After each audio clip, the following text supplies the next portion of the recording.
Bismillahirrahmanirrahim. Assalamualaikum warahmatullahi wabarakatuh. Para jamaah, Bapak Ibu, mari kita awali dengan basmalah. Bismillahirrahmanirrahim. Alhamdulillahi rabbil alamin. Asbahna ala fitratil islam wa kalimatil ikhlas wa ala dini nabiyyina Muhammadin sallallahu alaihi wasallam wa ala milati abina Ibrahima hanifa wa ma kana minal musyrikin. Raditu billahi rabba wa bil islami dina wa bi Muhammadin nabiyya wa rasula. Ya Rabbi lakal hamdu kama yanbaghi li jalalika wajhika wa adimi sultanik. Allahumma salli ala sayyidina wa habibina wa qudwatina Muhammadin sallallahu alaihi wasallam wa ala alihi wa sahbihi ajma'in. Ya ayyuhalladzina amanu taqullaha haqqa tuqatih wa la tamutunna illa wa antum muslimun. Wasari'u ila maghfiratin min rabbikum wa jannatin 'arduha as-samawati wal ardu u'iddat lil muttaqin. Ya ayyuhalladzina amanu udkhulu fis silmi kaffah wa la tattabi'u khutuwatis syaitan innahu aduwwum mubin. Allahumma la sahla illa ma ja'altahu sahla wa anta taj'alu hasna idza syi'ta sahla. Rabbi israh li sadri wa yassir li amri wahlul 'uqdatam min lisani yafqahu qawli wa ba'du. Para jamaah rahimakumullah, Bapak dan Ibu, anak-anak yang duduk tinggi rakitok. Nah, anak-anak, adik-adik yang belum tampak, alhamdulillahirabbil alamin. Yang pertama, marilah di pagi yang indah, pagi yang cerah ini kita ucap syukur kepada Allah Subhanahu wa taala. Marilah semua apa yang dikaruniakan Allah, direzekikan oleh Allah, kita hadirkan dalam hati kita, kemudian kita kita yakini bahwa semua itu bentuk kasih sayang, cinta Allah Subhanahu wa taala. Marilah pada pagi yang hari ini kita absen kepada Allah, bahwa kita ini adalah orang-orang yang menghamba kepadanya, orang-orang yang menyembah kepadanya, yang mengakui raditu billahi rabba wa bil islami dina wa bi Muhammadin nabiyya wa rasulah. Karena setiap pagi tidaklah seseorang itu kemudian mengaku bahwa Allah itu Rabbnya, Nabi Muhammad adalah Rasulnya, dan juga agama Islam itu sebagai milahnya, tidaklah dia mati kecuali dalam keadaan milati Ibrahim Hanifah, yang telah lurus. Dia mati dalam keadaan seorang muslim, padahal Allah Subhanahu wa taala menyatakan wala tamutunna illa wa antum muslimun. Dia mati dalam keadaan status yang terbaik, yakni seorang muslim.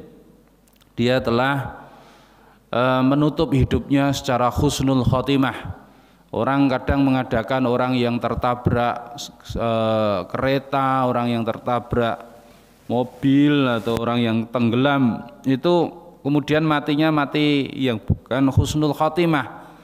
Boleh jadi orang yang kemudian di masjid itu kemudian husnul khotimah. Orang yang husnul khotimah itu orang yang tadi dia mati dalam keadaan muslim, itu sudah husnul khotimah.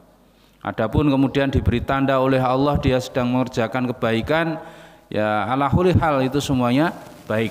Tapi yang jelas ketika dia itu innalladzina amanu wa amilus solihati lahum jannatun na'im. Utawa di dalam surat itu dzalikal fadlul kabir. Orang yang telah beriman dan beramal soleh kemudian dia mati, maka sejatinya dia dalam keadaan dzalikal fadlul kabir. Mati dalam keadaan nikmat yang agung karena dia mengakhiri hidupnya dengan husnul khotimah. Salawat dan salam semoga dilimpahkan kepada Nabi Agung Nabi Muhammad sallallahu alaihi wasallam, keluarganya, para handai tolanya, para kerabatnya, para sahabatnya, para tabi'in, tabi'ut tabi'in, dan seluruh kaum muslimin, termasuk kita semuanya yang hadir di pagi hari ini. Semoga besok benar-benar kita ini diakui menjadi umatnya Nabi Muhammad, kemudian dipersilahkan untuk minum air di telaganya, di haud, kemudian kita akan mendapatkan syafaatnya, kemudian akan menjadi penghuni surga bersama beliau. Bapak dan Ibu jamaah rahimakumullah, sebagaimana biasa kita menyampaikan tentang akidah, hari ini kita agak berbeda karena menurut rencana saya akan menggunakan sebuah kitab. Yang kitab ini sebetulnya setiap muslim itu minimal lah memiliki isi kandungan kitab ini. Saya dipasrai untuk dalam bukan bidang studi ya, artinya dalam satu mizan atau satu mata akidah Islamiyah itu. Padahal akidah itu merupakan kunci dari kunci-kunci surga, merupakan pokok dari pokok usuluddin. Maka ikatan kita dengan Islam itu, dengan kita itu mengakui akidah itu. Ikatan kita dengan satu bangsa dengan bangsa yang lain, wong Indonesia sama orang Palestina, itu juga karena akidah. Maka akidah itu disebut dengan aqaid. Dia disebut aqaid karena mengikat. Maka siapa yang mengikatkan diri kepada akidah Islam, maka dia terikat dengan Islam. Kemudian Islam akan mengakui, oh itu wong Islam, apalagi Islam ahlus sunnah wal jamaah. Maka kemudian ada akidah ahlus sunnah wal jamaah, ya. Kemudian kita dengan orang Palestina, kita dengan orang Afrika, Amerika itu terikat dengan keyakinan ini, sehingga kita dengan orang Amerika atau Afrika atau Palestina itu sebagai saudara satu akidah. Dan ini adalah ikatan yang kuat, di mana Allah Subhanahu wa taala menyampaikan ayat yang cukup populer di surat Ali Imran. Setelah ya ayyuhalladzina amanu taqullaha haqqa tuqatih, untuk takwa dengan setakwa-takwanya, wala tamutunna illa wa antum muslimun, kalian menjadi seorang muslim, kemudian wa'tasimu bihablillahi jami'an. Kata-kata hablillah itu adalah agama Islam. Hablillah itu kalimatut tauhid la ilaha illallah. Kemudian hablillah itu adalah sebetulnya akidah Islam. Dulu sebelum ada Syiah, dulu sebelum ada Mu'tazilah, Jabariyah dan sempalan-sempalan yang nyeleneh lainnya, itu Islam itu ya kemudian disebut Islam.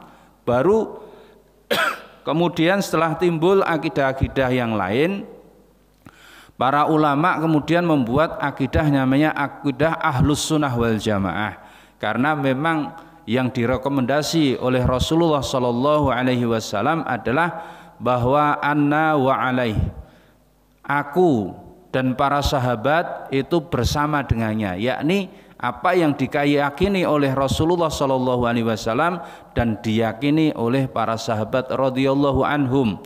Bahkan sahabat radhiyallahu anhum summa layunahum, tiga generasi yang terbaik yang direkomendasikan oleh Rasulullah itu disebut dengan tabi'in, kemudian tabi'ut tabi'in, sahabat ma'a Rasulullah, kemudian tabi'in, kemudian tabi'ut tabi'in. Rasulullah dan para sahabat satu kurun atau satu generasi. Kemudian setelah itu mempunyai anak ini namanya tabi'in. Tabi'in artinya adalah yang mengikuti, karena dia mengikuti milahnya para sahabat radhiyallahu anhum. Dialah manusia yang terbaik yang diturunkan oleh Allah Subhanahu wa taala untuk mengaplikasikan ajaran Islam, untuk mengaplikasikan Al-Qur'an. Kemudian summa layunahum, ini adalah para anaknya para sahabat, namanya tabi'in, ya. Kemudian setelah itu cucunya para sahabat, generasi yang ketiga, itu namanya tabi'ut tabi'in, orang yang mengikuti daripada Rasulullah dan para sahabat. Maka tiga generasi ini disebut dengan salaful ummah atau para moyangnya umat ini, maka disebut dengan salafus soleh. Itu jadi kita pun kalau tidak menyebut diri kita salafi, asal sumber hukum dan sumber ilmu itu secara ilmiah itu merujuk kepada tiga generasi ini, dengan sendirinya dia salafus soleh. Dia menjadi Muhammadur Rasulullah walladzina ma'ahu as-sida'u 'alal kufaru ruhama'u bainahum. Ora sah nyebut ini Muhammadiyah. Kita ini dengan sendirinya kalau mengkaji ilmu yang marojiknya itu adalah para sahabat, para tabi'in, tabi'ut tabi'in, ini disebut dengan Muhammadiyah. Kita nggak perlu menyebut Nahdlatul Ulama, kebangkitan ulama, karena ulama yang dimaksud ini adalah jumhur ulama, namanya ulama salafus soleh.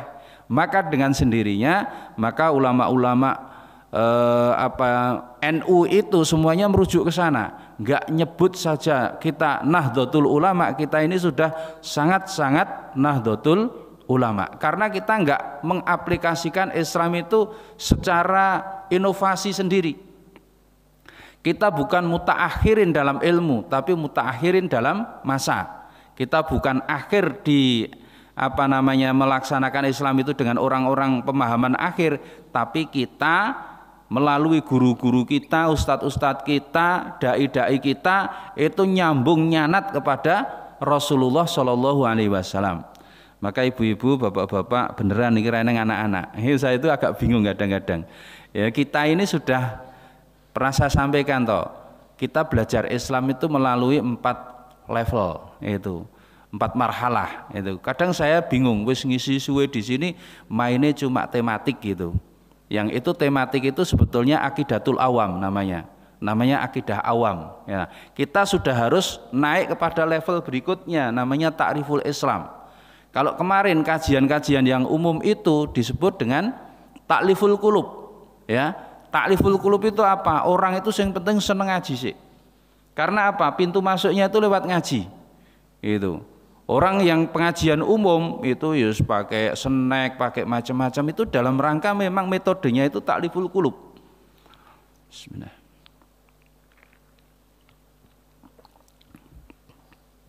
Para dai yang paham fikih dakwah itu pertama kali ngaji itu halus dulu. Ya. Orang-orang dibombong, dimotivasi, diajak untuk senang ilmu dulu. Ya. Kalau orang itu kemudian datang berbondong-bondong, itu berarti dia sudah senang. Nanti kalau dia sudah tidak izin, nggak pernah kemudian mau tetap fokus memperhatikan, kemudian dia itu ada tuntutan untuk melanjutkan kelas. Namanya naik level. Itu. Lah naik level ini disebut dengan ta'riful Islam. Nah, ta'riful Islam itu mengetahui Islam dengan ma'ruf. Ma'ruf itu jelas gitu. Sehingga tahu betul aku ki wong Islam tuntutannya apa. Aku ini orang Islam yang harus diyakini apa, yang harus dijalankan apa, dan harus yang dinafikkan apa, yang harus dibenci apa, harus ditinggalkan apa. Kadang-kadang di keumuman orang itu banyak yang serba baik tapi harus ditinggalkan. Sebagaimana orang yang sudah ditakriful Islam itu, kalau orang itu yang namanya makan yang halal, itu prakteknya itu boleh-boleh saja. Mau makan macam-macam silahkan, mau minum macam-macam silahkan, asal bukan haram. Itu levelnya takriful qulub. Tapi kalau sudah levelnya itu takriful Islam, itu ya boleh makan, ya boleh minum, tapi ada tambahnya. Kulu washrobu wala tusrifu, makan dan minumlah, tapi ingat jangan berlebih-lebihan. Gitu. Halal boleh, tapi bagi orang yang sudah masuk level ini, dia makannya itu hati-hati. Apa? Ya makan boleh, tapi jangan lebih-lebihan. Maka Rasulullah kan kemudian ada, kalau sudah Rasulullah itu sudah lapar makan, kalau akan kenyang sudah berhenti. Berbeda dengan orang umum, itu orang umum bebas makan apa-apa saja gitu. Penting aku seneng, aku bisa gitu kan. Tapi kalau sudah ini enggak, aku nanti kalau sudah makan banyak nanti malam enggak bisa bangun. Nah, levelnya sudah gitu. Karena rata-rata orang yang banyak makan itu syahwatnya kuat. Syahwat itu apa? Syahwat itu keinginan untuk nyaman tidur, ya. Malam enggak bangun. Itu padahal levelnya ta'riful Islam itu sudah wa minal laili fatahajjat bihi nafilatalaka asa ayab'asaka rabbuka maqama mahmuda. Kalau sampean pengen kuat mentalnya, sampean pengen kedudukannya di sisi Allah itu naik level tinggi, derajatnya tinggi, sholat malam gitu. Orang awam ini belum bisa menerima kayak begitu gitu. Untuk sholat sekedar sholat jamaah saja itu level awam ini belum mampu. Tapi level ini sudah mampu. Karena apa? Sudah tahu bahwa saya harus mencari keutamaan di sisi Allah. Sholat boleh di rumah boleh, telat boleh, tapi bagi levelnya ta'riful Islam itu sudah tepat waktu, sudah kemudian khusyuk, kemudian sholatnya berjamaah, mencari grade yang paling tinggi.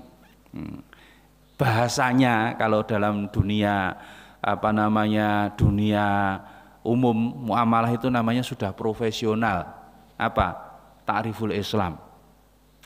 Maka Bapak dan Ibu semuanya ya, untuk mengawali ini saya kenalkan satu kitab namanya Mizanul Muslim. Mizanul Muslim itu, mizan itu timbangan, muslim itu seorang muslim.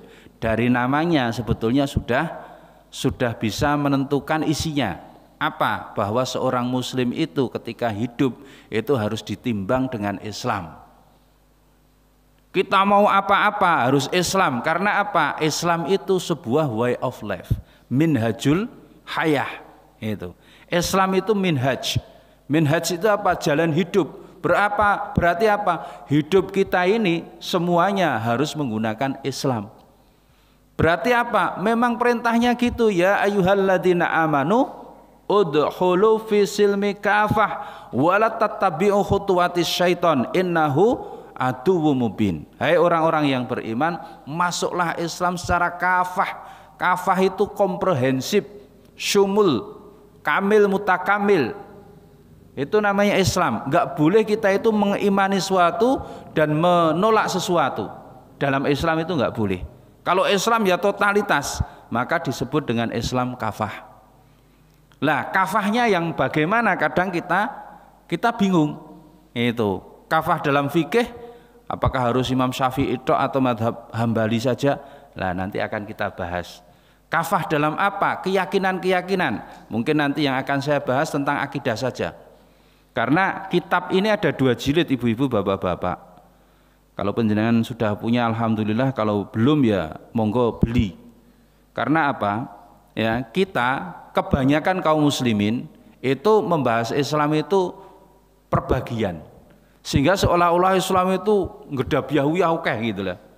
Kemudian rekonstruksi ilmiahnya kita itu kadang-kadang orang awam itu belum paham mana yang akidah, mana yang fikih, mana yang kemudian itu muamalah yang sifatnya itu jaiz, boleh semuanya, mana yang ini tauhid, mana yang ini syirik.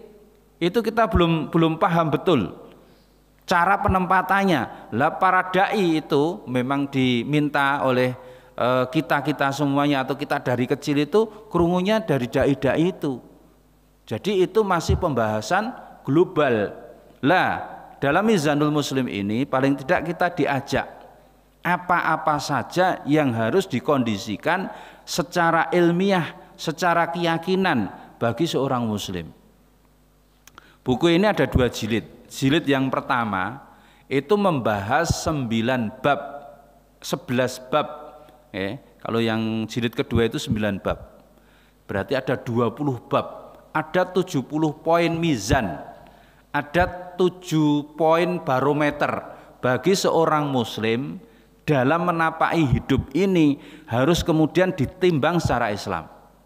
Ya. Contoh, ya, dalam bab pertama itu ada 11 bab.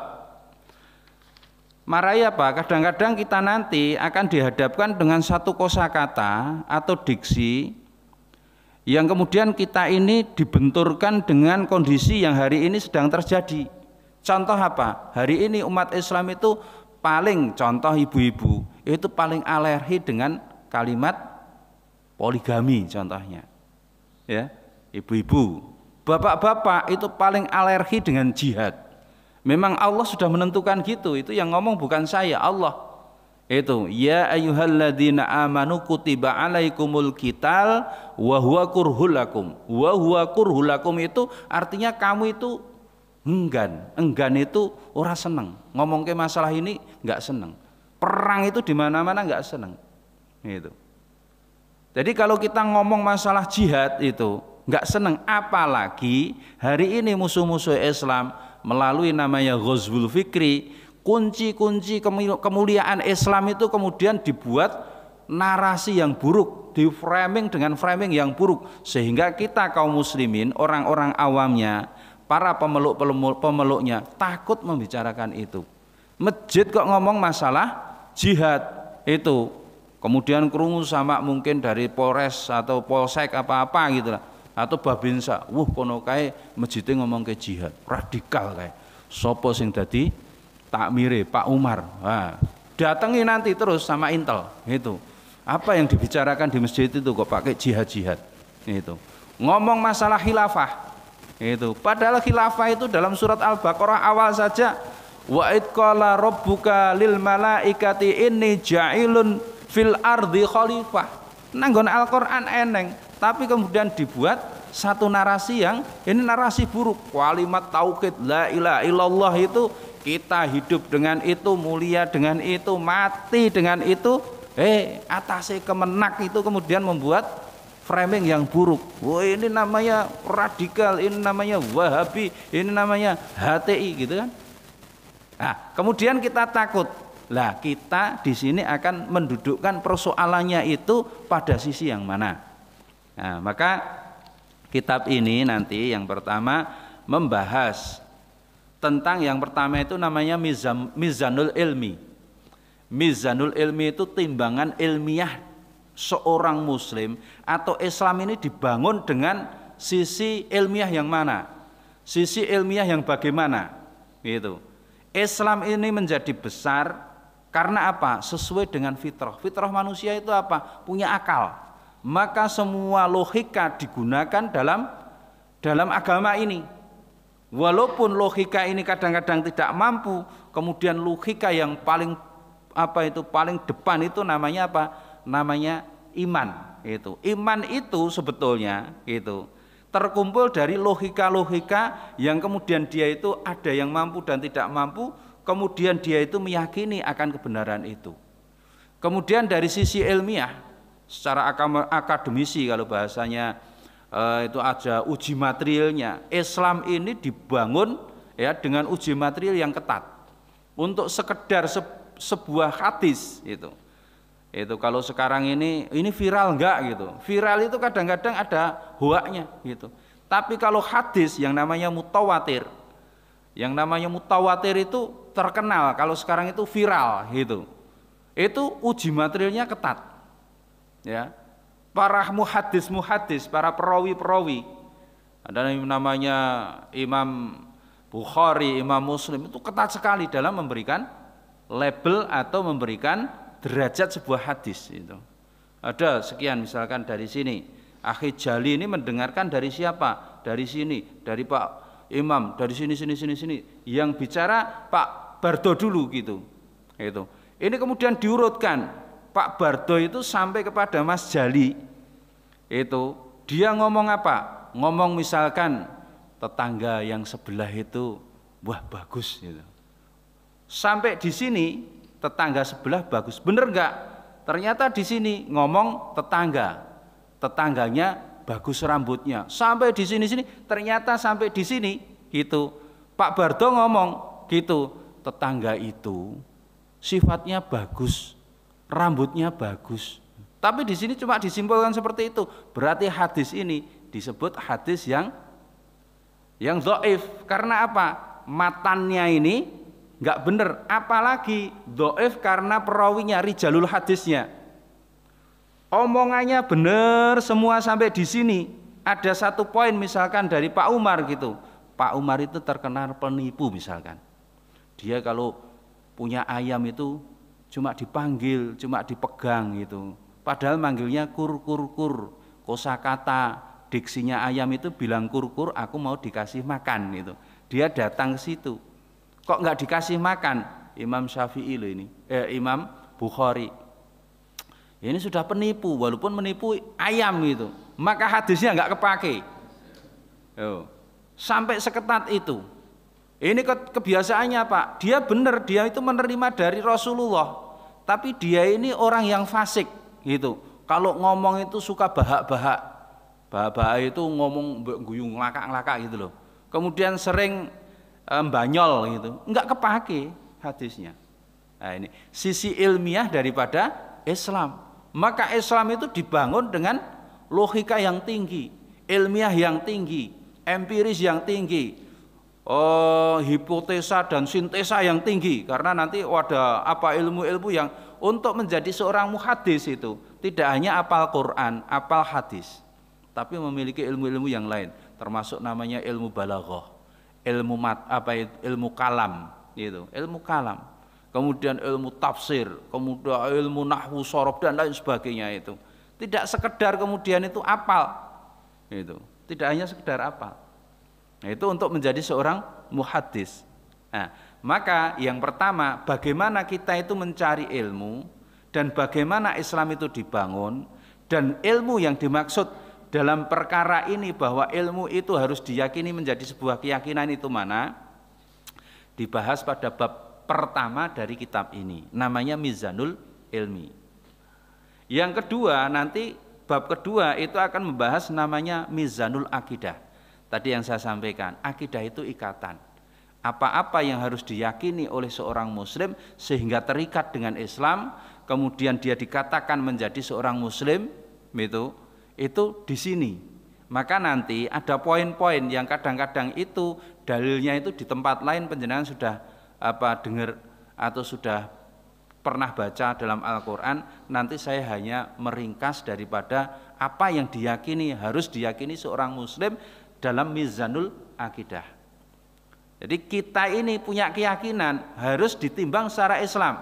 Contoh ini ya, ibu-ibu ikut arisan, di Tirtamaya ada arisan. Kemudian pagi-pagi biasanya Ahad itu nanti arisan jam 10 gitu. Ya, kemudian malamnya itu ngipi gitu. Ngipi aku mau dipatuk sama ular gitu. Tanya, Pak Imam, panjenengan dadi takmir masjid, saya ngipi tolong ditafsirkan gitu. Tadi malam saya itu dipatuk ular gitu. Pak Imam bilang, "Oh, sampean arep itu arisan."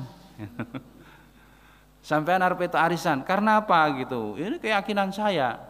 Yang seperti ini, keyakinan akidah seperti ini batil kalau ditimbang secara Islam. Ada yang kemudian apa? Mipatku kok kedutan, paham tak kedutan? Kedap-kedap sendiri itu loh. Wah, itu mau ada tamu, oh itu mau itu arisan, itu juga batil. Ya. Kemudian Rasulullah hadir ketika setiap ada orang yang kemudian sedang rebananan, dia sedang manakipan, ya. Dia hadir ketika para munakibin itu kemudian mengucapkan salamun, salawat badai itu salamullah itu ala toha. Toha itu kan nama Nabi itu. Ala toha rasulillah salamullah ala Yasin. Yasin itu juga nama Nabi Habib. Dia meyakini bahwa ketika itu dia harus berdiri, setelah itu Nabi itu merasa datang gitu. Itu adalah keyakinan yang batil.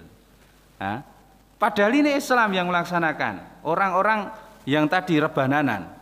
Tapi keyakinan Rasulullah itu datang, hadir, padahal Nabi Muhammad itu sudah mati, tidak ada yang lain ya, kecuali benar-benar ada keyakinan yang didasari dalil yang qat'i itu maka keyakinan itu kalau tidak ada batil. Nabi Khidir, ada hari ini orang itu yang meyakini, sebagaimana Buya Ar-Razi itu, gurunya siapa? Mursyidnya itu adalah Nabi Khidir. Itu. Nabi Khidir kalau hidup zaman sekarang ya pakai HP no. Itu. Dia meyakini bahwa Nabi Khidir itu gurunya, itu guru spiritualnya, musyridnya. Itu. Padahal yang namanya Nabi Khidir itu orang soleh zaman dulu yang dia bertemu dengan Nabi Musa, itu saja. Setelah itu nggak ada ceritanya. Itu nggak ada yang merekomendasi kamu harus belajar kepada Nabi Khidir. Itu Nabi Muhammad saja kalau itu membuat perbaikan di akhirat, pasti Allah akan akan menyuruh dia untuk belajar kepada Nabi Khidir. Nabi Muhammad ketika hidup nggak ada kisahnya bertemu dengan Nabi Khidir. Beliau yang paling mulia, beliau yang dekat dengan Allah, itu saja seperti itu. Kemudian ada orang Islam mengatakan seperti itu hari ini, berarti akidah ini akidah yang keliru. Lagi misalkan hari ini kita dihebohkan dengan seorang wanita dari India ya, yang menuduh-nuduh Nabi Muhammad itu sebagai pedofil. Itu bukan nikah, itu namanya pemerkosaan itu. Semua dunia. Nah, ini namanya akidah. Kita terikat. Indonesia juga ada yang kemudian munasarah, menyatakan tidak suka dan menyatakan menolak dengan itu, menuntut untuk minta maaf.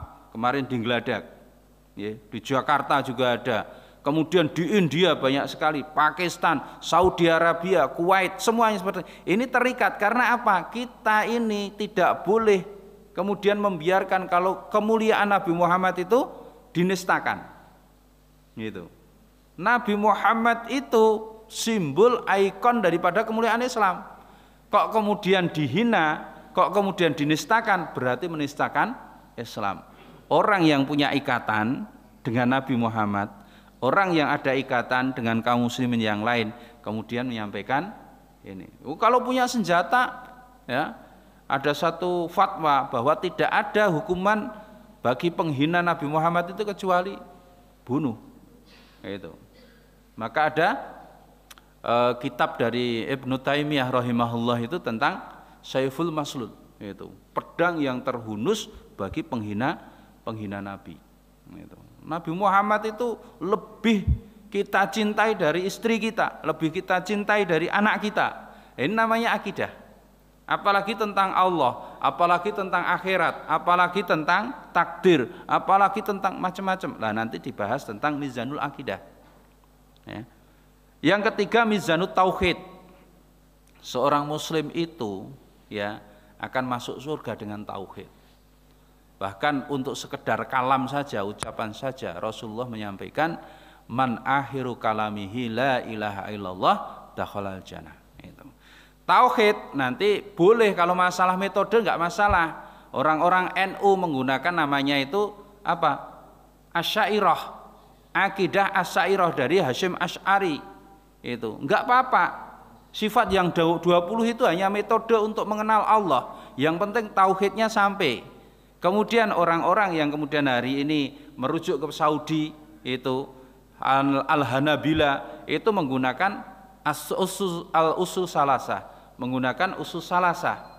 Usul salasah itu apa? Memahami tauhid, bahwa tauhid itu dibagi menjadi 3. Ada tauhid rububiyah, ada tauhid uluhiyah, ada asma wa sifat. Ini metode pengelompokan dalam rangka memahami tauhid. Sebetulnya nggak ada bedanya. Yang Asy'ariyah nggak boleh menghina usus salasah, yang usus salasah nggak boleh merendahkan yang Asy'ariyah. Semuanya sama. Ya, karena apa? Islam itu mulianya di tauhid. Ibarat itu kita itu mau masak, besok kan mau nyembelih sapi atau kambing ya, sudah masak bumbunya itu bumbunya sedap. Tapi kalau dagingnya nggak ada, walaupun baunya sedap, itu kan kemudian nggak ada artinya. Ini ada bau sate kok, bareng apa? Satenya nggak ada, cuma pakai tempe gembus itu. Namanya sate kere kalau orang Jawa bilang. Itu. Orang kan kemudian sate opo iki. Gitu. Wong kita beli sate kambing saja dicampur dengan sate sapi misalkan, di sate tertentu kan kemudian gitu. Itu sate kambing itu 150, sedangkan daging sapi kan cuma 100.000. Diganti sama-sama enaknya, orang kerosok. Nah ini seratnya kasar, ya. Ini seratnya kasar. Ini dagingnya itu daging sapi, ini jelas itu. Enggak kembali ke situ mengatakan ramasuk, gitu kan? Ya kambing, ya kambing. Itu. Nah ini nanti mizanut tauhid.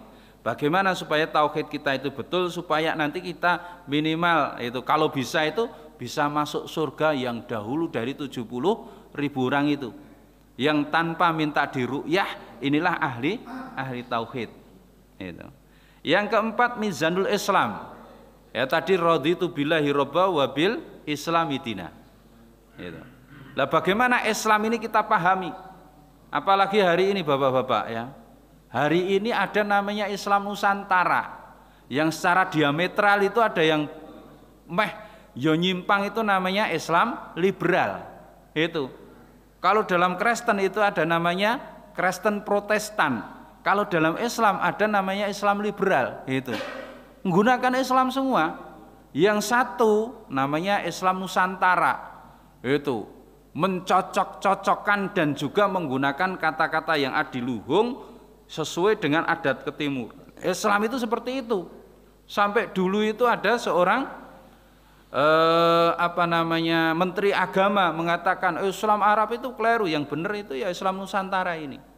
Kemudian dibenarkan oleh seorang mufti dari Mesir. Kalau benar Islam itu, yang benar Islam Nusantara, nabine panjenengan itu bukan Nabi Muhammad, tapi jenenge nabine itu ya Sodipuro.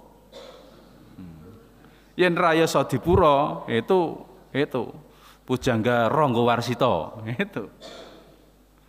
Ya, dulu kan pernah nyampaikan gitu. Wah, Islam yang benar itu ya Islam Nusantara. Yang liberal juga gitu. Liberal enggak ngomong saya itu Islam liberal, tapi apa?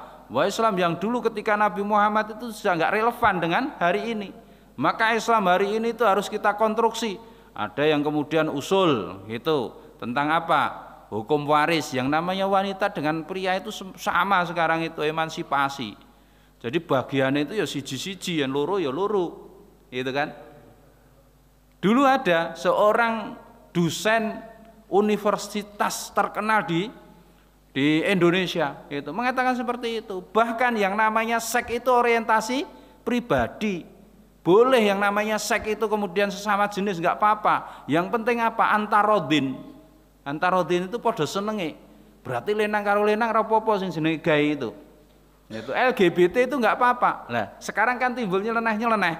Yang membela LGBT itu justru yang punya porsi-porsi Islam lebih gitu. Ya.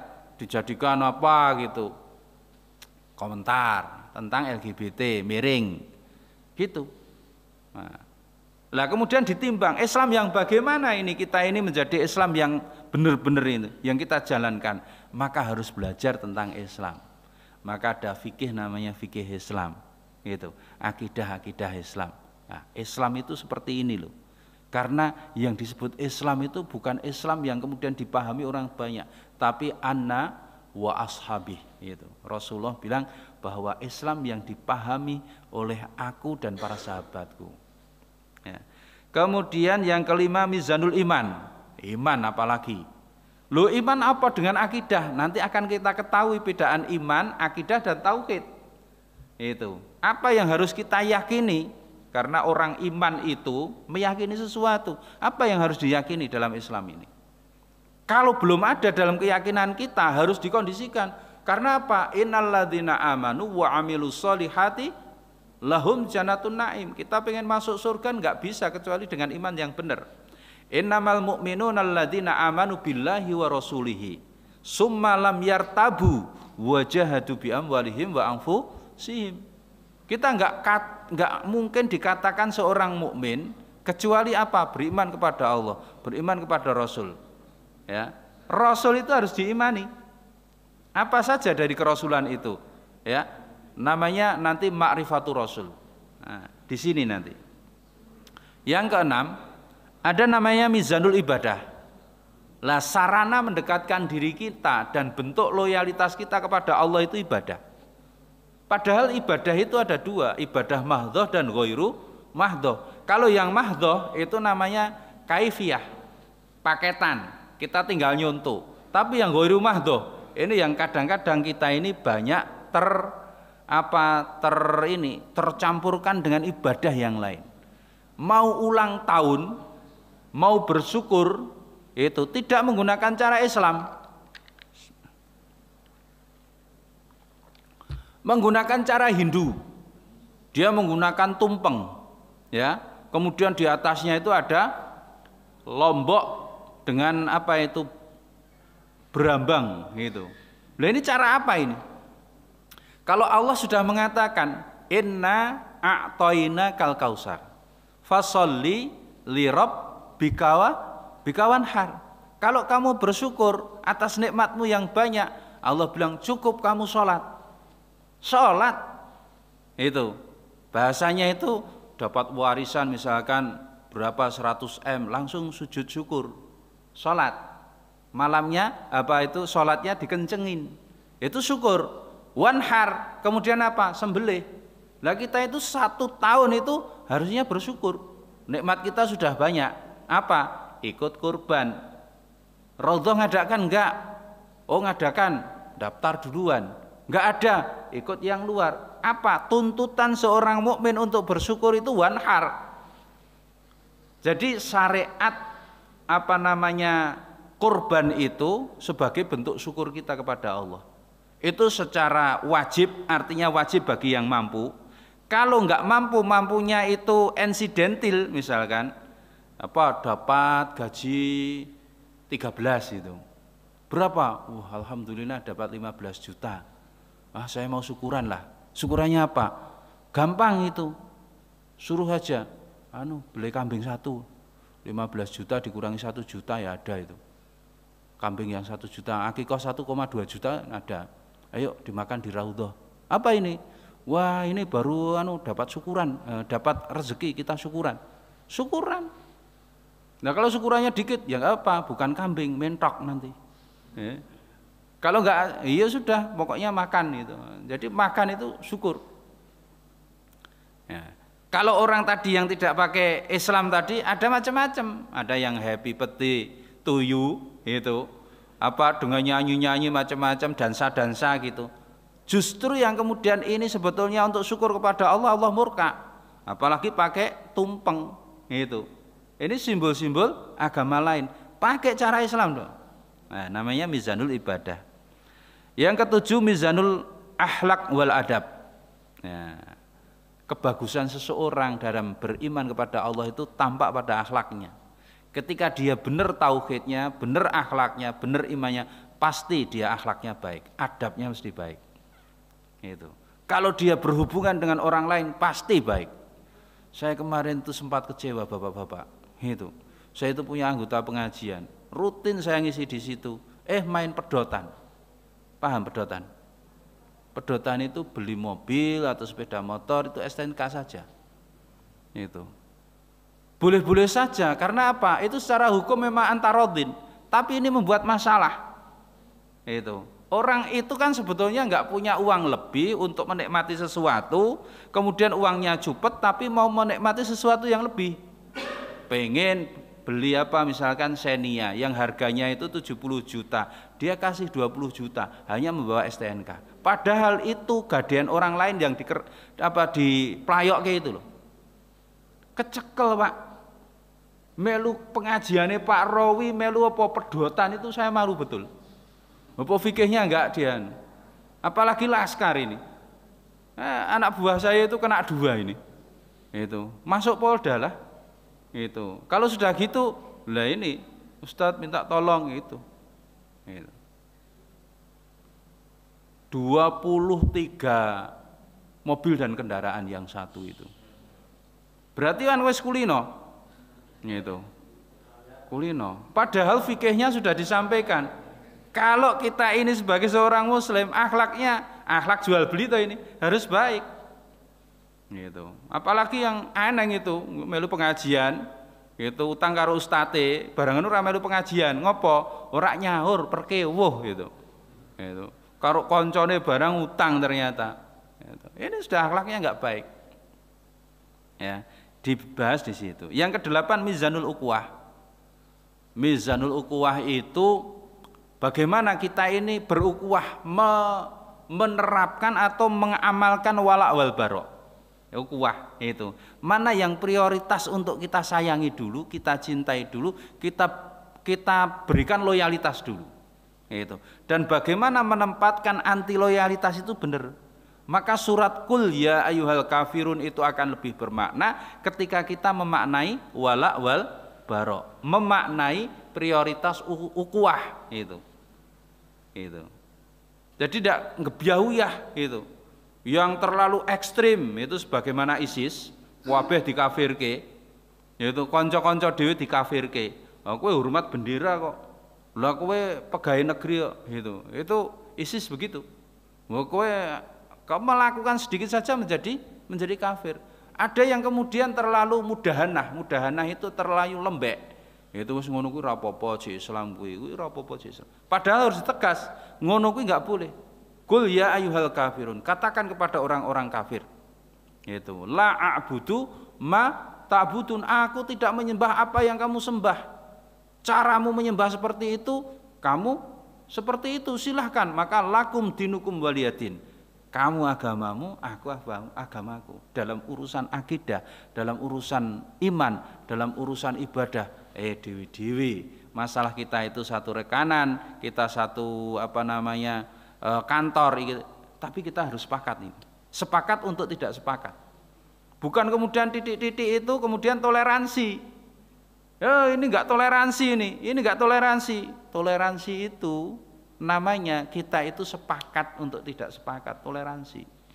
Itu. Kalau saya memaksakan sampean, itu namanya enggak toleransi. Saya enggak maksakan sama sampean untuk mengucapkan selamat hari raya Idul Fitri, maka jangan paksa saya untuk mengatakan selamat hari Natal. Mengucapkan selamat hari Natal ya Mas, itu sama saja saya menyampaikan selamat kelahiran Tuhan sampean. Padahal saya meyakini bahwa lam yalid walam yulad walam yakul lahu kufuwan ahad. Batal ini saya. Ini harus diyakini. Itu. Ini namanya mizanul ukhuwah. Lah, di samping itu di dalam mizanul ukhuwah itu ada mizan wala wal bara. Wala tadi ya loyalitas dan anti loyalitas. Bagaimana menempatkan itu. Maka surat Mujadilah yang terakhir itu la tajidu qaumay yu'minuna billah, sudah masuk belum Mbak? Belum ya? La yu'minu billahi wal yaumil akhir yuwaduna man hadallah. Orang mukmin itu yang cinta kepada Allah, enggak mungkin dia itu kemudian berkasih sayang berdekat-dekatan dengan musuh Allah. Itu. Siapa musuh Allah? Allah sudah kafir, musyrik, ya, munafik. Itu musuh-musuh Allah. Itu. Lah, tidak mungkin seorang mukmin itu berkasih sayang dengan mereka, berteman dengan mereka. La tajidu qaumay yu'minuna billahi wal yaumil akhir yuwaduna man hadallah walau kana abaahum au abnaahum au ihwanahum au ashiratahum. 4 kelompok. Bapak-bapak mereka, keluarga, anak-anak mereka, kerabat yang paling dekat itu adalah anak-anak keluarga. Kalau dia itu menjadi musuh Allah, enggak mau. Sahabat namanya Abu Bakar As-Siddiq, ya. Abu Bakar As-Siddiq itu punya anak, punya menantu, itu enggak mau iman sama Islam. Sudah, suruh megat. Yang namanya Abu Jahal, punya anak namanya Ikrimah bin Abu Jahal, Ikrimah bin Hisham. Ketika itu beriman kepada Rasulullah, ia jadi temannya Rasulullah, jadi temannya seluruh sahabat. Itu menempatkan wala wal bara. Lah kalau sekarang bagaimana? Itu podo-podo ini warung kita mau beli misalkan beras itu punyanya kafir, ini punyanya mukmin. Seorang mukmin punya tuntunan apa? Kepada yang mukmin dulu. Walaupun yang mukmin itu adalah Cina, sing iki mau podo-podo sak rasnya, mungkin suku Jawa gitu. Ini tuntutan wala wal bara. Sampai ditempatkan seperti itu. Islam itu. Apalagi dalam memberi. Ya. Di kampung itu kita mau memberi sesuatu gitu, maka diprioritaskan yang mana, ikatan yang paling menentukan kita nanti di akhirat. Yang 9, yang 10 mizanul jihad. Wah, ini tadi horor ini. Ini podo yang bapak-bapak membicarakan jihad, ibu-ibu membicarakan poligami, horornya sama. Itu. Nah, jihad itu bagaimana toh? Supaya tidak disalahartikan dan kita pahami itu bagaimana? Jihad itu apakah sebagaimana yang hari ini dinarasikan, diframingkan oleh media? Jihad itu loh, ngebom itu, membelai orang-orang itu. Ya, kemudian yang ditampakkan itu adalah orang yang gorok itu. Jihad itu bagaimana? Kenapa mereka tidak kemudian mengatakan perang? Sebagaimana mereka itu memerangi bangsa-bangsa yang hari ini tidak setuju dengan demokrasi. Irak misalkan, Rohingya misalkan, Palestina. Berapa banyak, daya rusaknya itu banyak mana antara jihad dengan itu. Lah, jihad itu bagaimana? Jihad itu pakai adab sebagaimana sholat. Enggak boleh sholat sebelum masuk waktunya. Enggak boleh sholat kecuali harus wudhu dulu. Jihad pun juga seperti itu. Enggak boleh kita itu kemudian meletuskan jihad di sini yang tidak ada sebab, aman. Enggak boleh. Para ulama semuanya enggak ada. Nabi Muhammad enggak pernah mengajarkan, oh ini orang kafir itu kita bunuh saja. Enggak. Tapi kalau sudah ada perang di antara dua ini, kemudian meletus dengan sendirinya tanpa direkayasa, itulah saatnya kita perang. Maka orang kafir tahu, ojo di ongkreh digawe sebab wong Islam. Engko anggere wis nang jihad wedi. Tapi apa? Namanya ghazul fikri, perang pemikiran. Kasih saja 4F, film, fashion, food, satunya apa? Film,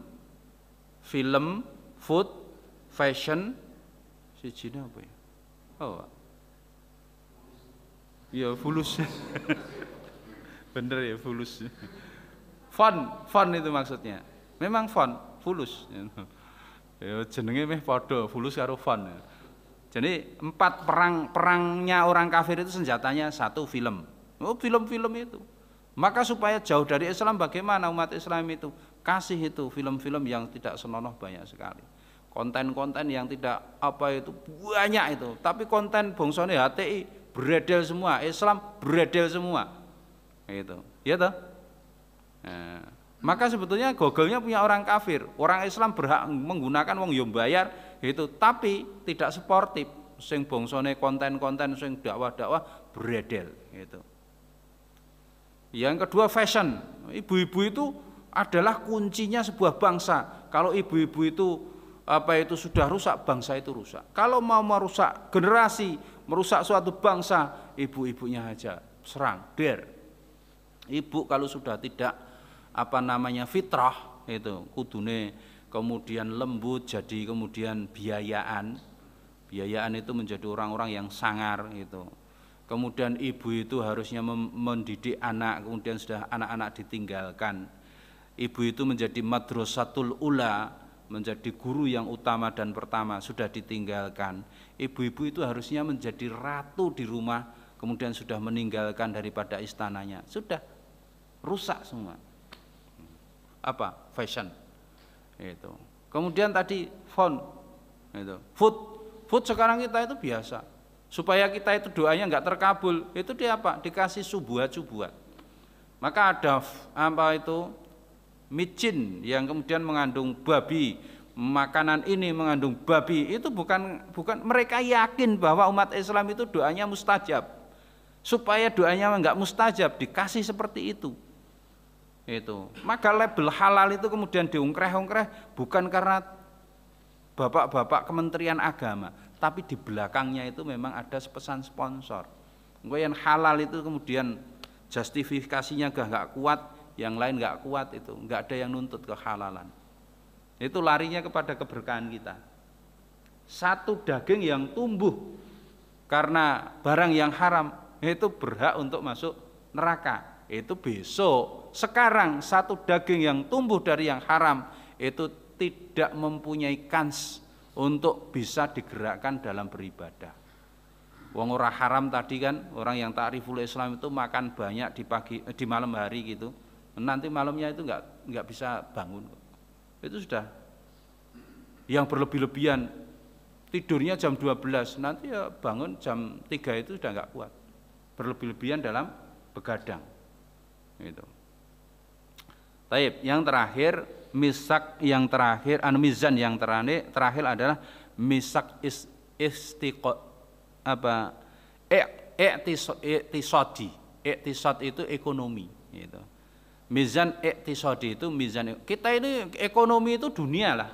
Itu walatan sanasi baka minad dunia, jangan tinggalkan dunia. Maka dalam hal ini bagaimana kita bermuamalah secara islami itu penting. Lah itu ada mizannya. Nah di sini kalau ada Ustadz Ridho itu bagian daripada etis. Cuma bagian, ada etisodi yang lain. Kalau kita itu menjadi tuan atau menjadi juragan bagaimana? Untuk bergaul dengan bawahan. Kalau kita itu mendirikan sebuah persero, bagaimana kita itu? Ini ada aturannya. Kalau di sini kan gajinya apa? Gajinya kan kalau nggak mingguan bulanan gitu. Padahal dalam Islam itu jangan sampai keringat itu mengering kecuali upah sudah diterima. Islam gitu. Maka biasanya orang-orang yang gitu biasanya gajinya harian. Itu. Keporo nanti itu nggak diambil, tapi harian kamu harus minta. Biasa di Saudi itu harian semua. Lah itu TKI itu malah tahunan, itu dititipke biasa. Kalau enggak dibayar duluan. Berapa kamu kerja di sini? 2 tahun. 2 tahun berapa? Misalkan 2.000 rial atau berapa dolar gitu. Bayar duluan. Gitu. Habis itu disimpan. Ada bironya. Ini sudah tak bayar ya selama 2 tahun itu. Nanti tinggal ngasihkan. Itu. Ini orang yang tahu syariat. Itu syariat Islam. Nah, maka ini selayang pandang daripada kitab Mizanul Muslim. Saya nggak tahu bukunya, tapi isinya seperti itu. Kalau penjenengan beli itu wong yo murah, kurang lebih itu 160 atau 170, 2 jilid di Arafah itu. Itu lebih baik karena apa? Rujukan untuk pandangan hidup kita. Itu. Kalau enggak nanti sing khusus Mizanul Aqidah akan saya ringkaskan nanti difotokopi untuk kita pelajari bersama-sama. Demikian Bapak dan Ibu, saudara semuanya yang kita sampaikan pada pagi hari ini. Semoga bermanfaat untuk hidup kita di dunia dan di akhirat. Dan semoga Allah memudahkan membimbing kita untuk menjadi seorang muslim yang kafah. Aqulu qauli hadza wastaghfirullahu li wa lakum innallaha ghafurur rahim. Assalamualaikum warahmatullahi wabarakatuh.